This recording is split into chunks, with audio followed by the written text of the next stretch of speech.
It is so on. Here's to the good guys. Grey's Anatomy Station 19 crossover tonight on ABC. Tonight, a special edition of World News Tonight as we fly over ground zero from Hurricane Michael, the unimaginable destruction. Buildings destroyed, homes simply swept away. The Category 4 hurricane wiping out much of this town, Mexico Beach, not far from Panama City. As we fly over, homes sitting in streets, hotels and buildings destroyed, winds strong enough to flip a freight train right over. And just 24 hours after Ginger Zee witnessed the storm surge, lifting a home off its foundation, floating past her, what she witnessed today when the sun came up. Also tonight, the scare inside the hospital when the hurricane blew open the doors to the ER, using gurneys to barricade themselves from the storm. Tonight, the upper floors still with water in the hallways, the patients awaiting heart surgery, a pregnant woman in premature labor with twins, and doctors working furiously to get the patients to safety. In other news tonight, as all of this plays out, the scene at the White House, the photo op inside the Oval Office with Kanye West, and what he said that drew a reaction from the president. The space launch emergency, an American astronaut and Russian cosmonaut forced to abort mission. And our exclusive interview tonight with First Lady Melania Trump, now saying she is one of the most bullied people in the world, and adding there are people she cannot trust in the White House. This is ABC World News Tonight with David Muir, reporting tonight from Florida's Gulf Coast.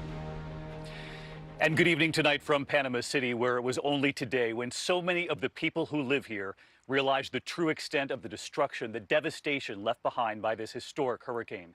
Never before have they endured a Category 4 hurricane, and keep in mind, this was nearly a Category 5. And tonight we have just landed after flying in a Black Hawk over the worst hit area, Mexico Beach. The moment you come upon that beach community from the air, you can see it. Homes wiped off the earth, some sitting in the middle of the street, buildings with their rooftops gone. And remember, that's right near where it made landfall, 155 miles per hour. And right here in Panama City tonight, much of the Jinx Middle School did not survive. 2 of the walls are completely gone tonight. And this evening, we are embedded with search and rescue teams as they now go door to door looking for people who might have tried to ride out this hurricane. Everywhere you look here, trees on top of homes. This hurricane has been deadly, and the storm is still on the move tonight across North Carolina, Virginia, as it moves right up the coast. But we're going to begin here tonight with what we witnessed just moments ago, flying over a decimated Mexico Beach. Tonight, the scene is unimaginable. The devastation on Mexico Beach as seen from above. Hurricane Michael making landfall at 155 miles per hour. And this is what a strong Category 4 hurricane will do. It's almost impossible to describe the destruction from Hurricane Michael here on Mexico Beach. There are some buildings still standing, others are completely destroyed. From the sky, nearly every building we fly over is damaged in some way. The rooftops blown right off of these homes. Entire blocks reduced to splintered piles of debris. This is all that remains of so many homes, with families still waiting to return. You can see in so many places homes that have been simply swept away. Homes sitting in the middle of streets, clearly swept away by the storm surge. And there is another view tonight from this drone flying over Mexico Beach. Entire rooftops blocking the streets. The sheer power of Michael, nearly a Category 5 hurricane, ravaging this coastline community. It was stunning just landing moments ago from that trip, and what we saw from the air, Ginger Zee saw firsthand on the ground. She was right there on Mexico Beach, right through the hurricane, and when it had passed, she went outside, and this is what she documented in the moments after.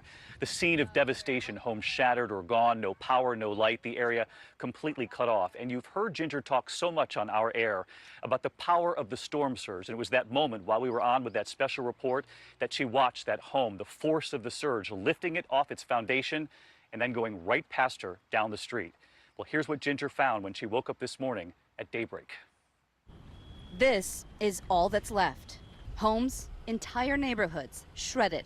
This is where we rode out the storm. The cement, the pylons did very well. Debris still filling the streets. But we're gonna make the hike out because there's no other way. One of the few buildings still standing 24 hours later, that yellow condo complex where we rode out Hurricane Michael. As the storm swept in, we were reporting on a balcony across from a blue house. The wind driving us inside, and then that moment we'll never forget. I just saw something I have never seen in real life. I saw an entire home taken off of its foundation and rolled down the street. My heart is racing. I have never seen something like an entire home, a well-built home, rolling down the street. And I'll tell you right now, it makes you shake. Moments later, our live broadcast signal cutting out. Mexico Beach taking a direct hit. And when it was possible to venture out again, That is where the house used to be. the reality sets in. Now the home that I saw floating away used to be standing there.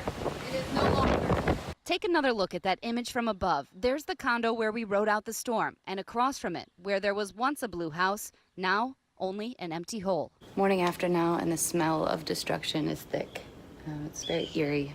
Today, we set out on foot to see what was left. So we've now made it about 10 blocks, and the destruction hasn't ended. The job ahead, overwhelming. A local bulldozer working to clear a path. One man trying to do everything he could. In this wasteland, we meet a husband and wife. They stayed behind in their home as the water rushed in. You swam Yes. out Yes. of your home Yes. to a boat, Yes. and that's how you survived. Yes. They credit a pair of life jackets with keeping them alive. The wind is going 120 Oh yeah, miles no, per we were hour. holding on. We'd let the current take us to the next stop, and then we'd grab onto a tree. And then they asked us to try to get word out to their mother that they're okay. Finally, we got a signal. They rode out the entire 5 hours of the storm. My husband and I are just beside ourselves. I have never been more worried about one of my children in my life.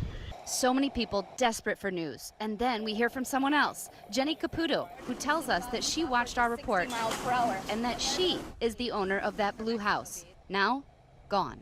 Hello, this is Jenny. We reach her by phone in Atlanta. Like, I can't imagine if it were my home. I'm heartbroken. We've only had the house 5 months. We've been coming to Mexico Beach for over 10 years. Wow. And we just love it. We finally bought a place there that we were going to enjoy with our young family now. We'll be back. We will rebuild, and we'll come back. And we have lots of, they're just good people there. Everybody has that attitude about rebuilding in this community. Ginger Z with us now. I know you made it out on foot with your crew. It's great that your crew is here with us tonight. But what do we say to these loved ones, these family members who still are waiting word from people who might have stayed behind at Mexico Beach? That's the humanity of the storm. I've had dozens of tweets, so many Facebook messages saying, please help me find the person who's in there.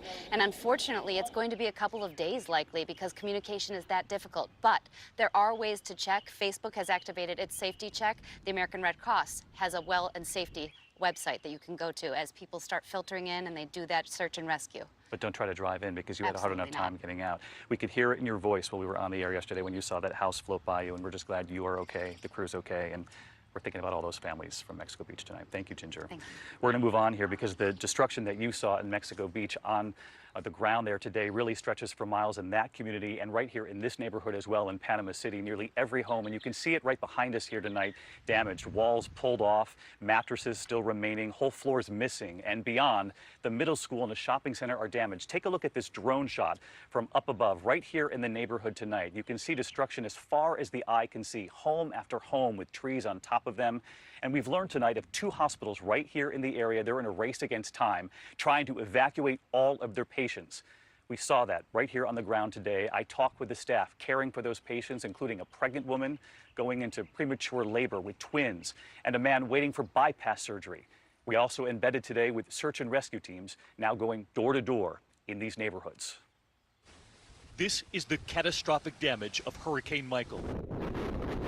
The storm surge in Apalachicola taking over streets and homes. In St. Joe Beach, a family, including a father and son, rescuing neighbors from their roof shortly after the eye of the storm passed. Here in Panama City tonight, the stunning drone footage revealing a school destroyed. Today we drove past streets littered with debris, cars smashed, stoplights out. There is no power here. A tractor trailer flipped over onto its side. And then we arrive at Bay Medical Center, where we were told there is an urgent effort underway to get the patients out. The most critical are being moved first. The hospital was hit by the hurricane, windows breaking, the power going out.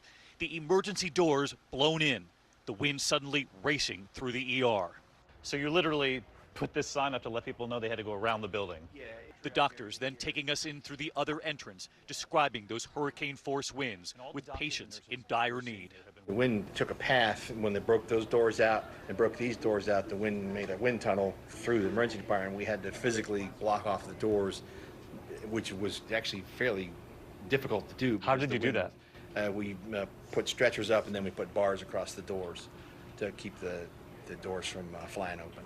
On an upper floor, cardiologist Samir Patel taking us down the hallway where cardiac patients, some awaiting heart surgery, were right there when the hurricane hit, moved away from the windows and to safety. You can see the hole right through the glass here. He tells me the wind was howling, the windows shaking.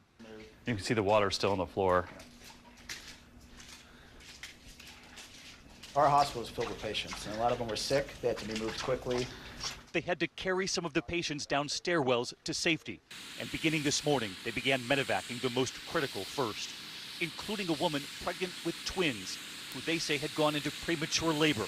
These medevac helicopters have been running since daybreak this morning, since the sun came up, to take the most critical patients to a neighboring hospital. One of the hospitals they're taking them to is in Pensacola. It's about a 3-hour drive, which is why they're flying these patients. And back in front of the hospital, Dr. Patel reassuring this wife, her husband awaiting double bypass surgery. I'm in water everywhere, and the building was shaking, the noise, terrified. Tonight, the hospital telling us they plan to have most of these patients out within 48 hours. Well, good luck with the move. I'm sorry you went through this. I'm glad you're okay, and I'm glad he's okay. Thank you. All right. All of this playing out as first responders now go through this community, knocking on front doors. Butch Browning is the Louisiana State Fire Marshal. The sooner you can get people out of the desolate conditions, the better off that you are. So you're literally going to go door to door? Right. Search and rescue. And we were embedded with his team today. They spent all day looking for possible survivors. Many of the homes here with trees on top of them. Hello. Authorities fearing there could still be people trapped inside. Search and rescue. Searching homes, walking through this living room, the ceiling now on the floor. So far, they have found no one, which is remarkable here, given the amount of damage. While back at that hospital, another flight taking off, getting the patients out. I cannot say enough about those search and rescue teams going door to door, or those doctors and nurses at those hospitals, some of them showing up before the hurricane even hit. They've been working around the clock now. We'll stay on it. In the meantime, these hurricanes and tornadoes, of course, that followed, knocked out power. Up to 1 million customers at some point today without power. Fleets of utility trucks are on the job across the storm zone, across several states tonight. But officials do warn that for some customers, it could be days, even weeks, before the power is back on. As I mentioned, Michael is now a tropical storm, but those winds are still packing a powerful and dangerous punch. And the flash flood watches now stretch all the way up to the northeast tonight. Meteorologist Rob Marciano is right here in Panama City tracking it all for us. Rob? David, this storm remains remarkably powerful. The center of Michael now about to enter the state of Virginia. Take a look on the radar scope. We've got a lot of rain with this and a tornado watch up until 9 o'clock. High wind warning as well for coastal areas and a lot of moisture, so flash flood watches up from southern New England back through the Carolinas. Let's time it out. A lot of rain, a lot of wind with this entering Virginia tonight, and after midnight it gets into southern parts of New Jersey, and by tomorrow morning, heavy coastal range for eastern New England and eastern Long Island. They'll get a piece of this. Here in the storm zone, a couple of dry days as they continue this very daunting cleanup and recovery effort. David? Rob Marciano with us here as well. Rob, our thanks to you. And as all of this was playing out, the recovery efforts here in Florida and across several states tonight, President Trump was back at the White House, where he held a photo op with Kanye West today. ABC's chief White House correspondent Jonathan Karl was right there in the Oval Office when the president brought the cameras in. A most unusual day at the White House. I love this guy right here. President Trump invited the cameras into the Oval Office for his meeting with rapper and provocateur Kanye West and football great Jim Brown. West launched into an extended soliloquy about Donald Trump and his red Make America Great Again hat. You know, they tried to scare me to not wear this hat, my own friends, but this hat, it gives me power in a way. It was something about when I put this hat on, it made me feel like Superman. You made a Superman, that's my favorite superhero, and you made a Superman cape for me. The rapper's meandering monologue touched on more than a dozen topics. The president seemed almost